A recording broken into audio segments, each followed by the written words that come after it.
अब वर्णन बड़ा सुंदर आया कि बावन भगवान बलि को ज्ञान दे रखा है। राजन, इंद्र के पद पर वही बैठेगा जो शतक्रत यज्ञ कर बैठा होगा, जो जिसने शतक्रत यज्ञ किया है। तो ऐसा करो, अभी यज्ञ पर यज्ञ करना प्रारंभ कर दो। और महाराज, अब जैसे ही बलि यज्ञ पर यज्ञ करता चला जा रहा है, यज्ञ पर यज्ञ करता चला जा रहा है, जो भी ब्राह्मण आता, जो भी मांगता, उसको देते जाते हैं। बावन भगवान को जैसे देखा तो बलि यज्ञ पर मुख्य यजमान स्वरूप है, खड़ा हो गया। बावन भगवान के स्वरूप को देखते ही मोहित हो उठा।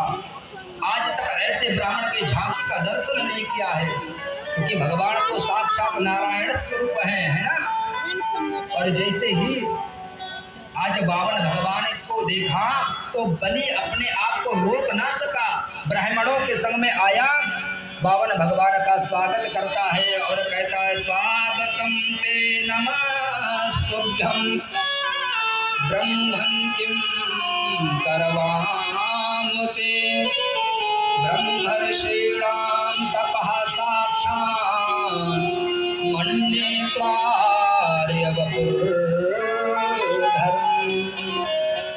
स्वागत है, हे ब्राह्मण देवता, आइए आइए, मैं आपकी क्या सेवा करूं। बलि ने यहाँ पर बावन भगवान को कुछ बोलने का अवसर ही नहीं दिया।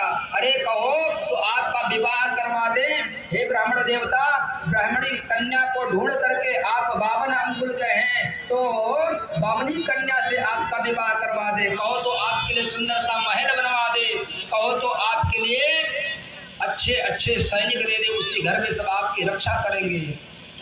और भगवान प्यारे सब बावन भगवान का इस प्रकार से जब व्याख्यान करने लगे तो बावन भगवान बोले, प्रशंसा जरा सा करने लगे, क्या मैं बलि के यहाँ ही आया हूँ?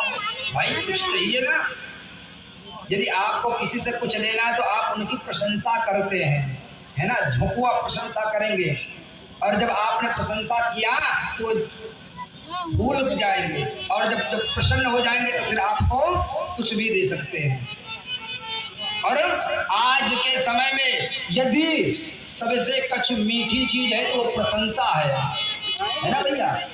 हाँ, आज के समय में सबसे मीठी वस्तु कोई है तो वो प्रशंसा है। आप किसी की बुराई करके देखो, वो आपको अपने से अलग कर देगा, दूर कर देगा, भले ही आपको बुराई आप उसके कल्याण के लिए ही क्यों ना कर रहे हो। भैया आपके अंदर ये कमी आप जरा सुधरो तो उसको बुरा लगता है।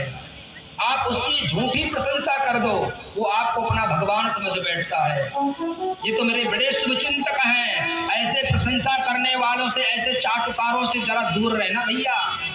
व्यर्थ में झूठी जो प्रशंसा करे उनसे बच के रहना, फायदे में रहोगे। और जरा जब फायदा हो तो जरा हमें भी ये स्मरण करना कि महाराज जी ने बता रखा था, है ना। यदि आपकी व्यर्थ में कोई प्रशंसा करने लगे तो बच के रहना। मैं आपको यहाँ पर ज्ञान की बात बता रहा हूँ। अब महाराज बलि कहता है कि हाँ हाँ महाराज मैं हूँ। अरे ये हिरण्याक्ष हिरण्याकश्यप के वंश के जो बड़े प्रतापी राजा हिरण्याकश्यप आपके ही वंश में थे। जी जी जी जी जी सरकार, हमारे ही वंश में थे। वो आपके यहाँ विरोचन जैसे महाराज प्रहलाद भक्त हुए, साक्षात भगवान बताओ नरसिंह रूप में आकर के प्रहलाद की रक्षा की।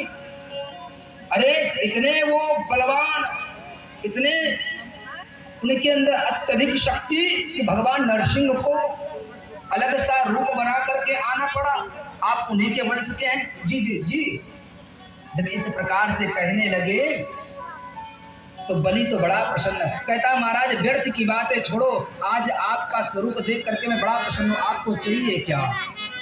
तो वहां पर बावन भगवान कहते चाहिए कुछ नहीं, आप देना ही चाहते हो तो मैं बड़ा संतोषी ब्राह्मण हूँ, केवल मेरे पग से मुझे 3 पग जमीन दे दो। बलि सुनते ही हंस पड़ा, अरे प्रभुवर, अरे ब्राह्मण देव, आप जैसे 52 अंगुल के हैं वैसे आपकी बुद्धि भी है। मुझे तो लगा आप इतने सुंदर हैं, रूपवान हैं, आपकी झांकी इतनी सुंदर है, हो सकता है आप कुछ बड़ा मानेंगे, लेकिन